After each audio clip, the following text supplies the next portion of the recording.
자, 오늘은 두 번째 시간인데, 지난번에 주일날 전도에 대한 설교한 거에 대해서 이제 두 번째예요, 오늘은. 오늘은 전도 심리학이라는 주제를 가지고 해보려고 해요. 전도 심리학, 전도에 대한 두 번째 설교. 부제는 마음의 문을 열어라. 자, 맨 먼저 받고 넘어가죠. 자, 마태복음 25장입니다. 마태복음 25장 22절부터 30절까지예요. 여러분, 마태복음 24장과 5장은 감람산 강화라고 해서 예수의 재림과 종말과 관련된 가르침이나 비유들이 있는 장입니다. 감람산 강화, 올리브산 강화라고 불리고 있어요. 22절, 2달란트 받았던 자도 와서 이르되 주인이여 내게 2달란트를 주셨는데 보소서 내가 또 2달란트를 남겼나이다. 그 주인이 이르되 잘하였도다. 착하고 충성된 종아, 네가 적은 일에 충성하였음에 내가 많은 것을 내게 맡기리니 네 주인의 즐거움에 참여할지어다 하고, 1달란트 받았던 자는 와서 이르되 주인이여 당신은 굳은 사람이라 심지 않은 데서 거두고 해치지 않는 데서 모으는 줄 내가 알았으므로 두려워하여 나가서 당신의 달란트를 땅에 감추어 두었었나이다. 보소서 당신의 것을 가지셨나이다. 그 주인이 대답하여 이르되 악하고 게으른 종아, 나는 심지 않은 데서 거두고 해치지 않은 데서 모으는 줄로 네가 알았느냐. 그러면 네가 마땅히 내 돈을 추리하는 자들에게 맡겼다가 내가 돌아와서 내 원금과 이자를 받게 했을 것이니라 하고, 그에게서 그 1달란트를 빼앗아 10달란트 가진 자에게 주라. 무릇 있는 자는 받아 풍족하게 되고 없는 자는 그 있는 것까지 빼앗기리라. 이 무익한 종을 바깥 어두운 데로 내쫓으라. 거기서 슬피 울며 이를 갈리라. 이 구절이 있어요. 지금 읽으면서 느낀 게 있는데, 여러분 여기서 1달란트 받았던 자가 주인을 가리켜서 24절을 보니까 당신은 굳은 사람이고 심지 않은 데서 거두고 해치지 않는 데서 모으는 줄을 내가 알고 있으므로 이렇게 얘기하거든요. 이게 잘못된 칼빈주의를 이해하는 사람이 아닐까 싶어요. 어차피 전도는 알아서 되는 거니까, 하나님의 주권에만 달려있으니까 난 아무것도 안 해도 당신은 다 할 줄 알았습니다. 이렇게 말하는 것과 비슷하다는 느낌이 들었어요. 자, 이제 앞에 있던 5달란트, 2달란트, 1달란트 이런 이제 달란트 비유인데, 하나님께서 아무것도 안 한 종을 가리켜서 악하고 게으르다라고 평가를 하십니다. 악하고 게으르다. 그리고 악하고 게으르다라는 평가는요, 반드시 지옥과 맞닿아 있는 평가예요. 슬피 울며 이를 간다는 거는 지옥이라는 개념과 연결되어 있습니다. 반대로 너는 주인의 즐거움에 참여하라. 이 즐거움은 천국이라는 단어랑 연결되어 있죠. 착하고 충성되다. 반대로 악하고 게으르다. 이게 서로가 되어 있다는 거예요. 착하고 충성은 천국과, 악하고 게으르는 지옥과 연결되어 있다는 것입니다. 아무것도 안 하면 안 되겠죠. 우리가 말이죠, 천국 혹은 지옥, 그러니까 죽어서 하나님 앞에 서게 됐을 때 저 장담하고 하나님이 이걸 물어볼 거라고 생각해요. 뭐냐면 너 뭐하다 왔냐? 이렇게 물어볼 거라고 생각합니다. 너 뭐하다 왔냐? 뭐하다 왔냐? 그럼 여기서 뭐라고 대답을 우리가 해야 될까요? 너 뭐하다 왔냐? 그러면 돈 벌다 왔습니다. 연애하다 왔습니다. 바쁘게 살다 왔습니다. 이런 대답이 하나님의 기쁨이 될 수 있을까? 너 뭐하다 왔냐? 100% 이거 물어보십니다. 만약에 이제 바울처럼 열심히 사는 사람이라면은, 하나님이 사도 바울 같은 사람이 죽었을 때는 아마 쌍수 벌려서 뛰어나가서 안아주시겠죠? 그런데 아무것도 안 하고 게으르게, 또 무서워서 놀기만 하다가, 아니면 내 만족만을 위해서 살다가 벼랑간 죽을 수가 있죠, 사람이. 언제 죽을지는 자기의 죽음의 시각을 아는 사람은 아무도 없으니까요. 그래서 하나님 앞에 불시에 섰는데 하나님이 너 뭐하다 왔냐? 라고 질문이 들어온다는 거는 사실 이미 느낌이 오죠. 저분이 저렇게 묻는 건 분명 좋은 의도가 아닐 텐데. 우리 항상 죽음에 대한 대비를 해야 돼요. 그게 뭐냐면 언제 죽어도 하나님 앞에 당당하게 가슴 펴고 설 수 있는 삶을 살아야 한다는 것입니다. 100% 물어보세요. 너 뭐하다 왔냐? 악하고 게으르다라는 평가를 받으면 절대로 안 되겠죠. 반대로 또 착하고 충성되다라는 것은 착하고 충성되다. 분명히 어려운 임무가 있는데도 그것을 최선을 다해서 수행하고, 또 주님에 대한 충성심을 보이고, 또 이것에 대해서 고민을 하고 연구를 하고 부지런하게 또 실천했던 사람이죠. 그래서 이제 우리가 부지런하게 전도에 대해서 고민해야 돼요. 이건 분명히 달란트 비유는요, 전도랑 관련된 비유입니다. 성화의 열매를 맺는데 1달란트, 2달란트 이렇게 비유될 것 같지는 않고, 전도에 있어서 내가 너에게 달란트를 줬는데 너는 뭐하다 왔니? 딱 이렇게 물어보신다는 거죠. 자, 오늘 말씀 이 말씀만 가지고 인용할 거고요. 제가 이틀 전에 이제 목요일 날에 전도를 하다가 아주 잔인하게 무시를 당했어요. 잔인한 무시. 당해본 적이 있는 분도 있을 텐데, 잔인하게 무시당하니까 굉장히 마음이 이렇게 찢겨지는 것처럼 아프더라고요. 마음이 아프고 또 화도 났어요. 되게 막 화가 나서 열받기도 하고, 또 좀 처량하고 슬픈 느낌도 들었습니다. 여러분 이해하죠? 잔인하게 무시당했을 때 화나고 처량해지고 슬퍼지는 거. 근데 이제 저는 경험이 있잖아요. 이 감정에만 휘둘리지 않고 이 화나고 처량하고 슬픈 감정을 한번 느껴봤어요. 가만히 서서 이 잔잔한 이 거절 뒤에 잔인한 여운을 느껴보면서 고민을 해봤어요. 내가 이렇게 거절당했다고 화내거나 아니면 슬퍼하거나 마음이 아파해서는 안 될 텐데 고민을 해봤습니다. 여러분 전도는 말이죠. 기본적으로 대화입니다. 대화죠. 이게 대화라는 건요. 제가 지금 왜 거절을 했을까? 쟤네들이 왜 거절했을까라는 것을 쟤네 입장에서 한번 고민을 해본 거예요. 전도는 대화예요. 그래서 말을 거는 쪽이 있고 말이 걸리는 쪽이 있습니다. 이 두 부분으로 나눠서 생각을 해봤어요. 먼저 기분이라는 걸 주제로 한번 생각을 해봤는데 걸리는 쪽에 대해서 생각을 해보죠. 대화라는 것은요. 말을 하는 사람과 듣는 사람 이 둘의 기분이 서로 맞아야 됩니다. 여러분에게 만약에 굉장히 기분이 나쁘거나 아니면 안 좋은 일이 있을 때 예를 들어서 갑자기 여러분의 가족이 누가 돌아가셨어요. 갑자기. 아니면 매우 중요한 시험 1년에 한 번 보는 매우 중요한 시험이 있는데 거기서 떨어졌어요. 그런 일이 일어났을 때 여러분이 만약에 말을 하는 사람이라고 해보세요. 그럼 말이 잘 나옵니까? 안 나옵니까? 말이 잘 안 나오죠. 하고 싶은 말도 뭔지 모르겠고 말이 잘 안 나옵니다. 반대로 걸리는 사람 입장도 마찬가지예요. 걸리는 사람이 굉장히 기분이 안 좋은 일을 겪었어요. 그러면 남들이 뭐라고 해도 말이 잘 들립니까? 안 들립니까? 안 들려요. 지금 내 부모님이 돌아가셨다. 아니면 내가 지금 시험에서 되게 중요한 시험에 떨어졌다. 근데 누가 옆에서 말하는 게 들리겠어요? 안 들립니다. 이 대화가 성립하기 위해서는 말하는 사람이나 듣는 사람이나 어떤 접점이 있다는 걸 알 수가 있어요. 이 접점이 맞아야 돼요. 이거는 기분도 중요하다는 거예요. 말을 걸리는 사람의 기분이 나쁠 수도 있어서 대화가 성립 안 할 수도 있습니다. 저도 웬만하면 말을 들어주지만 제가 기분이 안 좋을 때는요. 저 사람 입장에서는 제가 무례하다고 느낄 수도 있어요. 저도 무시를 합니다. 제가 기분이 안 좋을 때는. 자, 이번엔 또 자존감이라는 주제를 가지고 얘기를 해보죠. 자존감이 높거나 보통이거나 낮은 이 세 종류의 자존감을 가진 세 종류의 자존감이 있다고 했을 때 서로 자존감이 다를 수 있는 두 사람이 대화하는 상황을 가정을 해봐요. 자존감이 높은 사람들끼리나 아니면 보통인 사람들끼리는 대화하는데 문제가 없습니다. 근데 문제는 대화에 자존감이 낮은 사람이 끼어있을 경우예요. 이때는 대화가 오래 지속적으로 성립되기가 힘듭니다. 왜냐하면 자존감이 낮은 사람일수록 타인에 대해서 더 방어벽을 많이 칩니다. 더 자기가 깊숙이 숨어들어 있어요.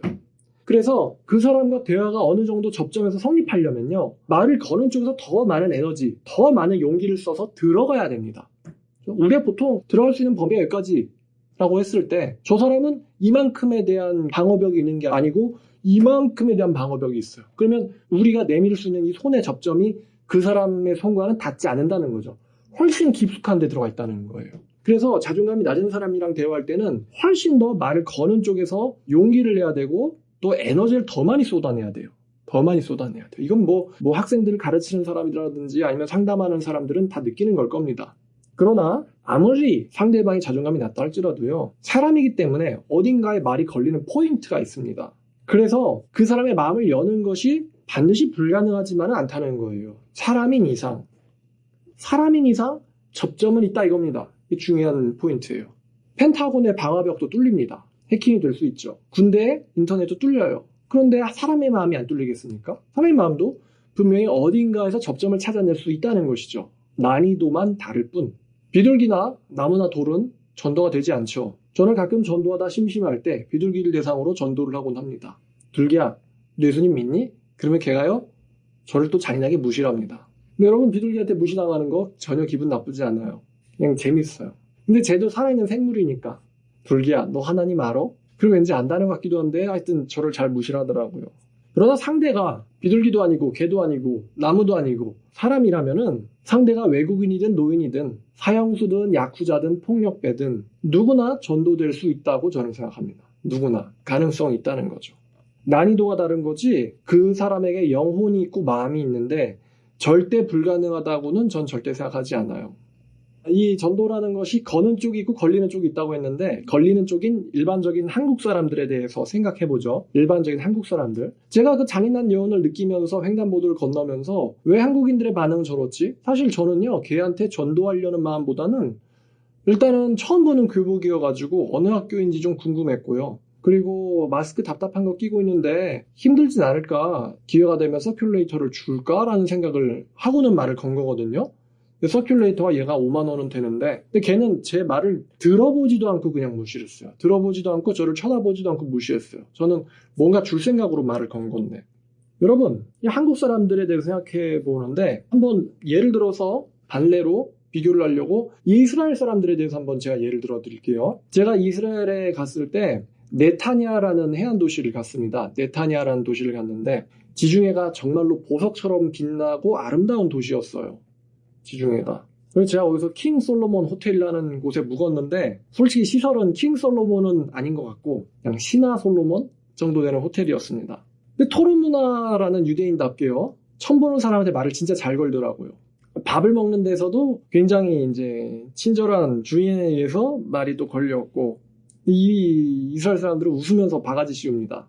그러니까 웃으면서 바가지 씌우니까 웃으면서 피해야 돼요. 제가 그다음에 커피 마실 때도 말이 걸렸습니다. 어떤 할아버지들이 자기가 중국에서 있었던 일을 막 얘기를 하면서 우리더러 차이니스니에요. 그래서 우리는 차이니스가 아니고 코리안이라고 했더니 코리아가 어디냐 이러더라고요. 이스라엘의 특징은 길마다 벤치가 굉장히 많다는 겁니다. 길마다 벤치가 굉장히 많아서 언제든 누군가와 함께 이야기할 수가 있도록 나라가 준비가 되어 있어요. 언제든 말할 수 있게 되어 있어요. 유대인들이 머리가 좋다고 하는데 그 머리가 좋은 이유 중에 하나가 바로 대화에 대해서 열려있기 때문이 아닌가 싶어요. 내 의견을 제시하고 또 거기에 대해서 평가를 받고 그걸 또 수용하고 다시 또 좋은 의견을 제시하거나 반론하고 이것에 탁 트여있는 그런 문화가 유대인들 문화라서 유대인들이 머리가 좋은 게 아닐까 싶어요. 자, 반대로 한국 사람들의 특징은 어떻죠? 한국 사람들이 한마디로 말하면 대화할 줄 모른다라는 생각이 들어요. 대화를 할 줄 모른다. 대화할 줄 모른다. 그리고 대화할 여유가 없어요. 여유도 없고 대화할 줄도 몰라요. 상당수의 한국인들이 굉장히 수동적입니다. 뭔가에 대해서 자기가 먼저 나서서 알아보고 생각해보고 평가해보고 거기에 대해서 이야기를 하고 이런 걸 한국인들은 굉장히 부담스러워합니다. 그냥 수동적이에요. 이 얘기는 뭐냐면은 자기가 끌고 가기보다는 자기가 끌려간다는 거죠. 어떤 상황에 대해서 들어가는 걸 굉장히 싫어합니다. 마찬가지로 누군가가 나에게 개입해오는 것도 싫어합니다. 이게 한국인의 문화예요. 그래서 상대방이 누군가 말을 걸었을 때 듣기도 전에 거절하든가 아니면은 말의 진위를 파악하기도 전에 거절한 경우가 많습니다. 일단 상대가 사람이고 말을 했으면은 거기에 대해서 들어본 다음에 자기가 판단을 해야 되거든요. 근데 어떻게 반응해야 될지 자기도 모르겠는 거예요. 이 사람이 나한테 부담스러운 제시를 하면 어떡하지? 그럼 자기가 거기에 설득될까봐 스스로 그냥 커트를 하는 거예요. 전원 차단기 같이. 이게 한국인들의 반응하는 태도예요. 여러분 나이 든 아빠 설득한다고 생각해봐요. 대화 통합니까? 안 통합니까? 안 통하죠. 내 진위가 전달되기도 전에 먼저 커트가 되는 경우가 많아요. 근데 마찬가지로 젊은이들도 똑같아요. 젊은이들도 모르는 사람들한테 대화가 걸리면은 이 상황을 즐기거나 아니면 반가워하기보다는 뭐부터 먹습니까? 겁부터 먹어요. 남자인 저도요, 갑자기 누군가가 저한테 말을 딱 걸면요, 순간 잠깐 겁이 납니다. 한 0.1초 정도? 뭐지? 하고 겁이 나요.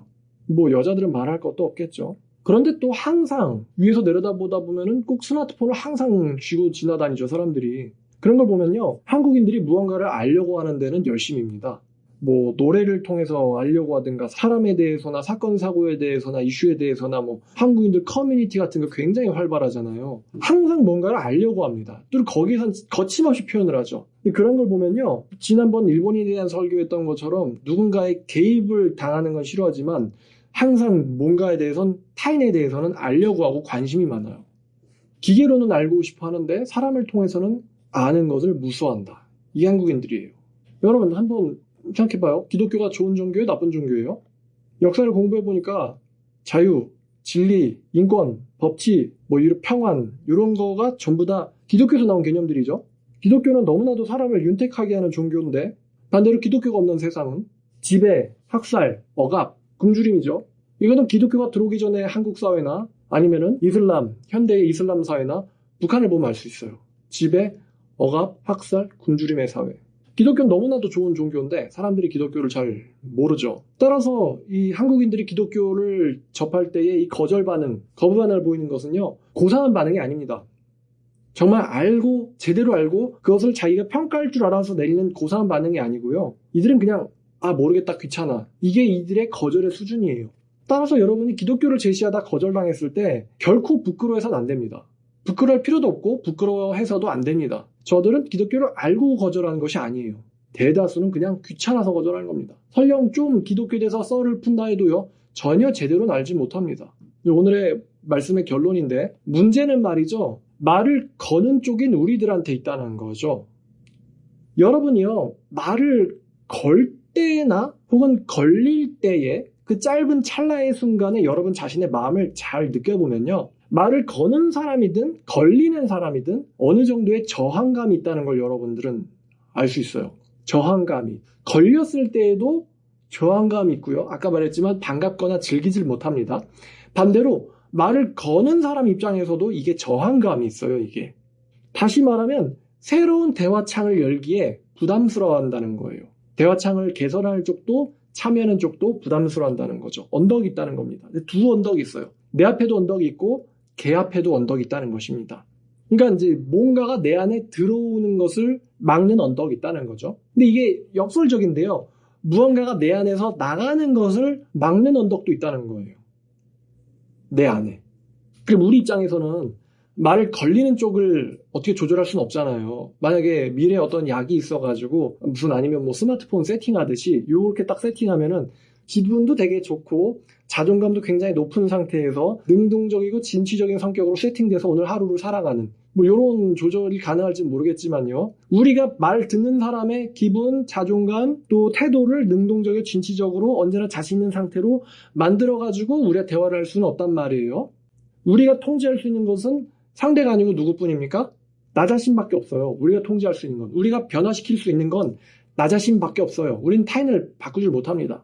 근데 제가 신기한 경험을 했는데 그게 뭐냐면요. 전도하려고 계획을 하고 있을 때에도 잠자다가 해가 뉘엿뉘엿 떨어져가지고 여러분 전도를 해야 되는데 잠자다 해가 떨어졌어요. 그러면 제가 느끼는 감정은 패배자의 감정을 느낀단 말입니다. 패배자, 오늘 하루도 이렇게 날렸구나. 약간 우울감 이런 감정이 드는데 제가 다운돼서 길거리를 나가도 밖은 그대로고요. 아니면 시험에 떨어지거나 아니면 뭐 사고를 냈어요. 굉장히 절망스러운 상태로 나가도 길은 그대로고요. 제가 뭐 신차를 뽑는다거나 아니면은 핸드폰을 바꿨다거나 해서 굉장히 좋은 일이 일어났는데 길에 나가도 길은 그대로고요. 그러니까 내 기분에 따라서 전도의 난이도가 좌지우지 된다는 걸 제가 느꼈어요. 자다가 해 뉘엿뉘엿 떨어질 때 나가면 나가봤자 뭐 하겠어. 어차피 난 오늘의 패배자인데. 이런 생각으로 내 스스로가 나 스스로를 찍어 내려버리죠. 반대로 내가 굉장히 좋은 일이 일어났어요. 그러면은 막 남들 위에 구름 위에 있는 느낌이죠. 항상 바깥은 똑같단 말이에요. 나 자신의 상태, 기분, 자존감에 따라서 바깥 난이도가 오르락내리락 한다는 걸 제가 발견했습니다. 그리고 제 말은 우리의 기분에 우리 자신이 휘둘리면 안 된다는 거예요. 왜냐면 밖은 항상 그대로니까. 듣는 사람에게 이 언덕이 있는 것처럼 벽이라고 해야 될까요? 언덕이 있는 것처럼 말을 거는 우리 쪽에도 언덕이 있습니다. 다시 말하면요. 말을 거는 우리가 부담스러워한다는 거예요. 말을 거는 쪽이 부담스러워한다. 여러분 생각해봐요. 사람들이 되게 부담스러워하고 싫어하는 분위기가 있는데 그게 뭐냐면은 부담스러워하거나 무서워하고 있는 사람을 상대로 대화를 하고 있는 거예요. 여러분이 어떤 영화 말고요. 연극이나 프레젠테이션을 본다고 가정을 해봐요. 그러면 연극을 볼 때 상대방이 정말로 베테랑이고 훈련된 인류 연기자가 아니라 까먹고 실수하고 틀리는 삼류 연기자라고 생각을 해보죠. 그럼 연극을 보는 사람의 마음이 어때요? 불편하고 조마조마하죠? 여러분이 대학을 나왔으니까 프레젠테이션을 관찰한다고 생각을 해봅시다. 굉장히 부담스러워하고 두려워하고 떨고 있는 사람의 발표를 보고 있다고 생각해 보세요. 그럼 여러분 어떻습니까? 기분이, 감정이요. 굉장히 좀 부담스럽겠죠? 제 틀리면 어떡하지? 내가 더 부담스러워. 그렇게 된단 말이에요. 차라리 내용이 엉망이라도 자신 있게, 특히 즐겁게 발표하는 쪽이 듣는 쪽도 즐길 수가 있죠. 그래서 교수님들이 평가하는 주요 항목 중에 하나가 물론 교수님들은 내용을 봅니다만 그 학생이 얼마나 발표를 자신 있게 즐기는가. 다시 말하면 청중을 몰입시키느냐죠. 그 사람의 발표에서 다 같이 즐겼다. 그러면 솔직히 최고의 발표죠. 내용은 둘째치고. 정말 최고의 내용인데 말하는 사람이 덜덜덜덜 떨면서 하면서 어쩔 줄 몰라요. 그러면은 정말 그건 최악의 발표죠. 아무리 내용이 좋아도 말이죠. 마찬가지입니다. 우리가요 말을 거는 쪽에서 우리 자신 앞에 언덕이 있다는 거죠. 언덕이 있는데 내가 어떻게 할 수 있는 건 내 언덕이지 남의 언덕이 아닙니다. 우리 자신의 언덕을 깎아야 된다는 거예요. 제 말은. 이게요 내 것을 남에게 제시하는데 전혀 도움이 안 됩니다. 이 언덕이. 도대체 이게 왜 생겼나에 대해서도 좀 생각을 해봤는데 우리나라 어떤 사회적 시스템이 만들어 놓은 것 같아요. 이 언덕이라는 게. 근데 여러분 한번 생각해봐요. 내 앞에 기회가 지나가고 찬스가 지나갑니다. 그럼 이 앞에 언덕이 없이 판판하게 있는 사람과 내 앞에 바로 이런 언덕을 쌓아놓고 있는 사람과 누가 더 기회나 찬스를 잘 잡을까요? 내 앞에 언덕이 있는 사람이 없는 사람이요. 없는 사람이죠. 내 앞에 좋은 기회가 지나갈 때 제가 아까 한국인들 특징이 수동적이라고 했어요. 그 얘기는 앞에 언덕이 잔뜩 있다는 거죠. 근데 능동적이고 진취적인 사람이 기회를 잘 잡을까요? 아니면 수동적이고 그런 사람들이 기회를 잘 잡을까요? 항상 능동적인 사람들이 기회를 잘 잡습니다. 애인도 마찬가지고 취업도 마찬가지고 뭐 길에 있는 어떤 찬스도 마찬가지예요. 또 좋은 인간관계, 능동적이고 진취적인 사람들이 잘 쌓지 수동적인 사람들은 항상 걸려오는 인간관계만 맺으려고 하기 때문에 걸려오는 인간관계는 늘 제한적일 수밖에 없습니다. 그래서 기회나 찬스를 잘 잡는 사람은 내 앞에 있는 언덕이 잘 다듬어져 있는 사람이에요. 제 말은 사회생활하는데 이 언덕이 불필요하다는 것입니다. 우리에게. 우리가 이제 사회에선 이 언덕이 없는 척을 하거든요. 없는 척을 해요. 예를 들어서 뭐 카드 개설하는 상담사나 아니면 폐지를 막는 상담사나 아니면 뭐 길에서 홍보를 하거나 뭔가 하는 사람이 앞에 있는 언덕이 있어가지고 고객 이러면 잘립니다. 그죠? 아 고객님 하면서 제가 바쁘거든요. 아니요 저희가 이런 걸 준비했는데 자꾸만 언덕을 넘어오려고 하죠. 이런 사람들이 항상 계약을 잘 따내죠. 승진의 기회도 많고요. 그러니까 이게 인생에 도움이 안 된다는 거를 제가 느꼈어요. 제가 보컬 트레이닝을 받은 적이 있습니다. 제가 워낙 노래를 잘 고음을 못 내서 나는 고음이 안 되는 몸인가 보다 라고 하다가 어떻게 하다 보니까 고음이 터졌어요. 그래서 그 얘기를 보컬 선생한테 했더니만 그 하는 말이 고음이 근데 깨끗하진 않죠. 뭐라 그러냐면 이 고음이라는 건 어떤 도로와도 같다는 거예요. 그래서 자주 써가지고 자주 닦아놔야지 이게 길이 깨끗해지고 반들반들해진다는 거예요. 근데 그 전까지는 길이 지저분하고 울퉁불퉁하고 길에 장애물이 많답니다. 이렇게 이미지에서 설명을 해주더라고요. 이게 어떤 도로라고. 근데 마찬가지입니다. 우리 앞에 언덕이 있어요. 장애물도 많습니다. 그럼 우리가 이 장애물을 어떻게 치울 수 있을까? 여기서 아무리 고민해봐도 답이 이건데 언덕을 넘으려는 시도를 자주 하는 거예요. 여러분이 길에서 나가서 전도를 한다고 했을 때 아직 하진 않았어요. 한다고 마음 먹었을 때 여러분 안에 어떤 저항감이 있다는 걸 느낄 수 있다고 했습니다. 그럼 이 저항감은 내가 사는데 예수님 말씀대로 살든 사회에서 기회를 찾기 위해서 살든 도움이 안 된다고 했어요. 그럼 이 저항감을 어떻게 없앨 수 있을까? 어떻게 없앨 수 있을까? 내 안에 저항감이 있단 말이에요. 어떻게 없앨 수 있을까? 난 차라리 이게 아예 없어가지고 그냥 판판했으면 좋겠거든요. 근데 어떻게 하면 이 저항감을 없앨 수 있을까? 이 한국 사회가 만들어 놓은 이 불편한 벽. 네가 뭔가를 표현하면은 넌 거기에 대해서 비판당하게 되어 있어. 항상 너는 비판적인 주목을 받게 되어 있어. 너는 찍힐지도 몰라. 넌 왕따가 될지도 몰라. 넌 매장될지도 몰라. 넌 그 물에 떨어져 나갈지도 몰라. 그러니까 차라리 튀지 않는 게 좋아. 요런 문화가 만들어 놓은 이 불편한 벽. 이거 사는데 도움이 안 된단 말이죠. 우리에게서 기회를 잡지 못하게 가로막는 요 벽을 내가 날거나 세상에 나가는데 도움이 안 되는 이 벽을 어떻게 하면 없앨 수 있을까? 언덕을 깎는 방법은 간단합니다. 시도를 자주 해보는 거예요. 시도를 자주 해보면요. 여러분 전도를 처음 말 걸 때 엄청 저항감이 강합니다. 말을 못 걸 정도로 강해요. 미치겠을 정도로 강해요. 근데 말을 자꾸 걸다 보면요. 이 언덕이 점점 평탄해집니다. 여러분 길거리에서 과일 같은 거 막 사라고 소리치는 사람들 보셨어요? 여러분 길거리에서 여러분이 만약에 뭔가 소리친다고 생각해봐요. 미쳤어요?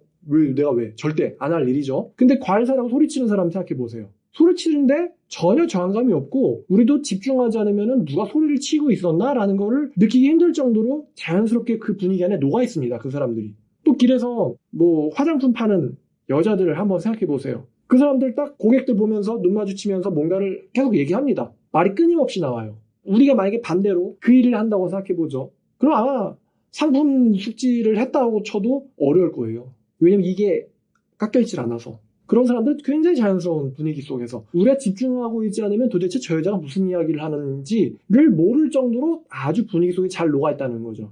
저항감이 없다는 거예요. 자주 시도를 하면 이 언덕이 낮아진다는 거를 제가 느꼈어요. 그래서 하루에 한 번이든 두 번이든 시도하는 훈련을 자주 하면요. 적어도 내 쪽에서의 언덕은 없앨 수 있다는 거예요. 내 쪽에서의 저항감은 0이 되도록 만들 수가 있다. 0이 되도록 만들 수가 있다. 내가 상대방의 언덕을 깎거나 상대방의 언덕을 치울 수는 없어요. 야, 들을 땐 말이지 부담스러울 필요가 없고 무서워할 필요 없고 한국이잖아. 안전하잖아. 그리고 내가 널 어떻게 하겠어? 그냥 편안하게 들어보면 돼. 이렇게 설득부터 한 다음에 말할 수는 없어요. 상대 언덕을 치울 수는 없지만 우리가 우리 언덕을 치울 수는 있다는 거죠. 그럼 적어도 대화가 성립하는데 두 장애물 중에서 하나는 없어지는 거예요. 내측 장애물, 내측 바리케이트는 치워야 돼요. 내가 부담스러워하면서 상대방에게 전도를 한다? 그러면 내가 부담스러워하는 거를 상대방은 당연하겠지만 감지합니다. 간파해요. 아, 이 사람 지금 떨고 있구나. 자기가 말하는 거에 대해서 자신이 없구나. 자기가 말하는 거에 대해서 확신이 없구나. 확신도 없고 자신이 없는 사람은 뭘 믿으라고 종교를 전도를 한다는 걸까? 일단 여기서 감지가 돼가지고 이렇게 딱 거절하는 거죠. 근데 이 사람이 만약에 굉장히 자신감이 차가지고 너무나 자연스럽게 딱 얘기를 걸면은 뭔가 있지 않을까? 일단 굉장히 사회성이 좋아 보이고 뭔가 있지 않을까? 옷차림도 정신 나간 사람 같진 않아. 사이비 종교 같진 않아. 뭔가 있지 않을까? 이 뭔가는 있지 않을까가 항상 사람을 움직입니다. 그러니까 남의 저항감은 못하지만 우리의 저항감은 바꿔놓을 수 있다는 거예요. 우리가 훈련시켜서 얼마든지. 우리가 남이랑 만나는데 집안에 있는 누군가를 만나는데 두 개의 문을 통과해야 돼요. 하나는 내 집 문이고 다른 하나는 남의 집 문입니다. 이 두 가지의 문을 통과해야지 내가 그 사람을 만날 수가 있어요. 걔가 먼저 나오진 않습니다. 근데 우리 한번 예수님 말씀 떠올려보죠. 예수님이 요한계시록 3장에서 라오디게아 교회에 하신 말씀에 마지막에 이런 말이 있는데 내가 문 밖에 서서 두들긴다고 했어요. 그러면 우리 예수님이 얼마나 자존감이 정말 자존심이 무너지겠어요. 맨날 두들겨 남의 문을. 맨날 두들겨. 맨날 안 열어주는 문을 예수님은 몇천 년 동안 두들기고 계세요. 몇천 년 동안 100억이 넘는 사람들한테 맨날 두들기고 계세요. 문 좀 열어봐 하면서. 그리고 우리 예수님 맨날 거절당해요. 그래도 우리 예수님 계속 문 두들기십니다. 정말로 이 자존감이 완전 높으신 분이죠. 우리 예수님. 거절당한다고 낙심하거나 화내거나 분노하시지 않고 끊임없이 기다리시면서 문을 두들깁니다. 근데 만약에 우리가 남의 집 문을 두들겨야 되는데 내 집 문부터 안 연다고 생각해 보시죠. 그럼 대화가 됩니까, 여러분? 일단 내 집 문부터 열어야 될 거 아닙니까, 여러분? 내 집 문부터 열어야지 내가 남의 집 문을 두들길 거 아니에요. 그래야지 남한테 내가 지금 너를 두들기고 있어 라는 정보를 줄 수 있을 거 아닙니까? 무슨 정보인지는 문 열어야지 알 거고 일단은 누군가가 나를 두들기고 있다는 정보 정도는 알 수 있잖아요. 근데 우리가 우리 집 문부터 여는 걸 두려워하고 있다고 생각해 봅시다. 그럼 어떻게 남의 집 문을 두들길 수 있냐는 거죠. 못 간다는 거예요. 이 문은 우리가 사는데 불필요하다는 것입니다. 사회생활할 때도 불필요하고 교우관계, 친구관계 맺을 때도 불필요하고 또 전도할 때는 더더군다나 불필요하고 한국 사회가 만들어온 이 이상한 벽, 이상한 문화 불필요하다는 것입니다. 우리가 가진 훌륭한 것을 표현해야지 이거를 표현하면 넌 찍힐 거야. 이건 불필요한 벽이라는 거예요.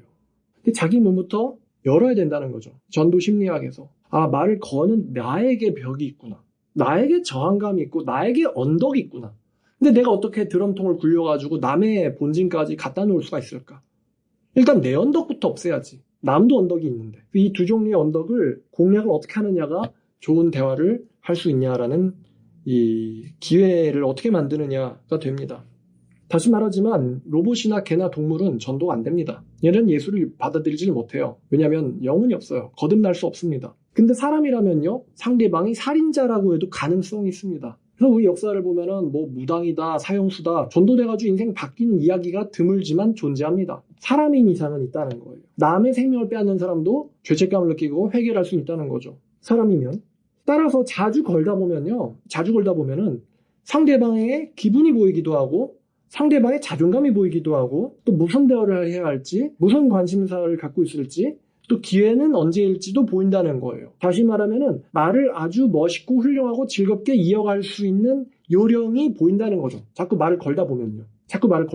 그럼 왜 그때 그 여고생이, 그 고등학생이 나를 차단을 했을까? 걔 재밌는 건 보통 말 걸었으면 일단 한 번은 쳐다보거든요. 근데 걔는 쳐다보지도 않고 바로 커트했어요. 난 걔한테 뭔가 주고 싶었는데. 걔가 잘만 대응했으면 저한테서 뭔가를 가져갈 수도 있었겠죠.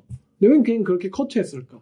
아마 일그러진 자존감 때문일 거라고 생각해요. 일그러진 자존감 때문에. 뭡니까? 말 거는 사람, 길에서 말 거는 사람 정상이 아니다. 아마 이런 잘못된 생각을 갖고 있겠죠. 그럼 길에서 말 거는 사람이 예를 들어서 정말로 네가 이뻐가지고 어떻게 해서든 뭐 너랑 여자친구, 너랑 연애를 하고 싶어가지고 연락처를 따려고 하는 뭐 자기네 학교의 남자 고등학생일 수도 있어요. 아니면은 뭐 정말 좋은 찬스를 주려고 하는 뭐 돈을 벌게 해주고 싶은 정말 좋은 어떤 영업 갈 수 있어요.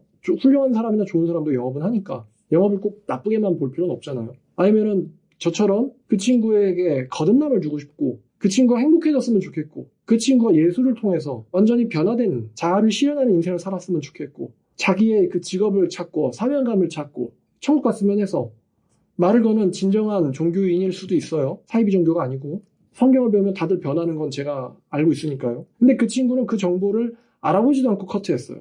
다시 말하면 일그러진 자존감이죠. 자기 인생이 변할지도 모르는 기회를 본인이 알아보지도 않고 잘났다는 거예요. 그러니까 이게 그런 사람들을 만났을 때 우리가 굉장히 기분 나빠하거나 화낼 필요가 없고 불쌍하게 봐야 된다는 생각이 들어요. 불쌍한 애다. 자기의 기회를 잡지 못하는, 찾아오는 기회도 잡지 못하는 불쌍한 애다. 어떻게 사회생활을 할 수 있을까? 그렇게 불쌍하게 보면 된다는 거예요. 결코 기독교를 잘 알아서 거절하는 게 아니기 때문이 말이죠. 자, 우리나라 사람들의 주제는 대략 이렇습니다. 돈, 생존, 문제, 걱정거리, 성공에 대한 이야기, 자존감, 문제, 자아실현, 꿈, 행복. 이게 우리나라 사람들의 공통된 주제예요. 그럼 예를 들어서 이재용 씨, 걱정 있을까요, 없을까요? 아니, 포승줄에 묶여가지고 투옥이 됐는데 그 사람 아무리 돈이 있다고 해도 자존심이, 걱정이 없겠습니까? 있죠. 내가 왜 이런 일을 겪어야 되는 걸까? 여기에 대해서 아마 이재용 씨는 답을 못 찾았을 거라고 생각합니다. 내가 왜 이런 일을 겪어야 되는 걸까? 걱정이 있죠. 걱정 없는 사람이 없어요. 그럼 이재용 씨의 딸은 어떨까? 걱정이 없을까? 자기 아버지가 저런 취급을 받는데 기분이 아무렇지도 않을까? 분명히 그 사람들도 걱정거리가 있어요. 세상에서 성공했다는 사람들도 걱정거리가 있습니다. 최근에 이슈가 되고 있는 빌 게이츠. 걱정거리가 있었던 모양이에요. 또 빌 게이츠의 아내. 걱정거리가 있었던 모양입니다. 세상에 걱정 없는 사람이 없어요. 근데 그 모든 것을 해결하시는 분은 하나님이시라는 거죠.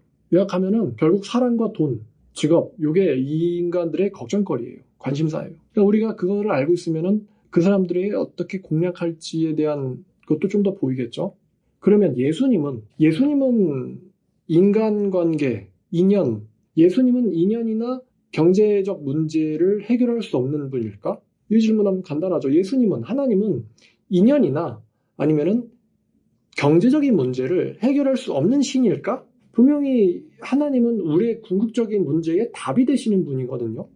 자, 그래서 우리가 우리의 자신의 마음의 문부터 열어야 한다. 우리 자신의 문부터 열려 있어야 된다. 그래야지 좋은 기회를 잡는다. 이런 생각이 오늘 말씀의 결론이라는 것입니다. 제가 보기에 전도만 잘하면요, 나라도 구하고 뭐든 할 수 있다고 했어요. 나라도 구할 수 있고 뭐든 할 수 있습니다. 전도만 잘하면요. 공산주의로부터 막을 수도 있고요. 또 반대로 이걸 나쁘게 쓰면은 전쟁을 일으킬 수도 있고, 또 나쁘게 쓰면은 사이비 종교를 일으킬 수도 있어요. 사이비 종교를 만들 수도 있어요. 그렇게 써서는 절대로 안 되겠지만 말이죠. 그러니까 우리가 이 전도를 어떻게 하면은 내가 잘하는 사람이 될까? 전도의 두려움을 극복하는 사람이 될까? 나만 극복하면은 남들이 뭐라든 내가 즐겁다는데, 그죠? 내가 즐거운데, 내가 기쁘고 즐기고 있는데 남들이 뭐라든 말이야. 난 이게 즐겁고 취미생활이고 나의 어떤 오락이고 스포츠인데, 나의 여가 활동인데 누가 뭐라겠어? 대한민국에서 내가 하고 싶은 말 내가 한다는데. 이렇게 생각해버리면 그만 아닙니까? 근데 나는 못할 거야. 내가 왜 이걸 해야 돼? 이렇게 생각하면은 언제든 기회는 열리지 않는 것이고, 또 마지막에 주님으로부터 악하고 게으르다라는 평가를 받게 될 것입니다. 우리가 착하고 충성됐다라는 평가를 받기 위해서 또 예수님 만났을 때 예수님이 두 팔 벌려서 너 너무 수고했다. 내가 하늘에서 네가 일하는 걸 봤는데 눈물 났다. 와서 너무 반갑다. 이제부터 영원히 행복하자. 우리 예수님이 그렇게 두 팔 벌려 우리를 안아주실 수 있도록 비록 이 짧은 인생이지만 최선을 다해서 예수님의 길에 동참하도록 합시다. 기도하겠습니다. 하나님 아버지 감사합니다. 오늘 우리에게 전도에 대해서 이야기하게 하시고 또 이 대화라는 주제에 대해서 내 마음속에 있는 내 마음의 문에 대해서 이야기하게 하시며 주님 감사드립니다. 언제나 우리의 마음을 두들기셨던 예수님, 또 우리가 돌아오길 바라시는 아버지 하나님, 그 하나님의 내민 손이 아니었더라면 우리가 지금 이렇게 진리를 이야기하거나 하나님이나 영생에 대해서 꿈을 꾸거나 새로운 인생을 살지는 못했을 것입니다. 그러나 아버지의 그런 아버지께서 내민 손에 의해서 우리가 구원을 받고 또 인생의 변화를 얻었는데, 우리가 그러한 경험을 또 남들에게도 시켜주고 싶어서 전도를 하려 하는데 우리 마음속에 먼저 두려움이 있다는 것을 알았습니다. 아버지, 이 쓸데없는 두려움 버릴 수 있도록 도와주시고 나 자신을 부인하고 예수를 쫓는 훌륭한 종들 되게 하여 주시옵소서. 예수님의 이름으로 기도드렸습니다.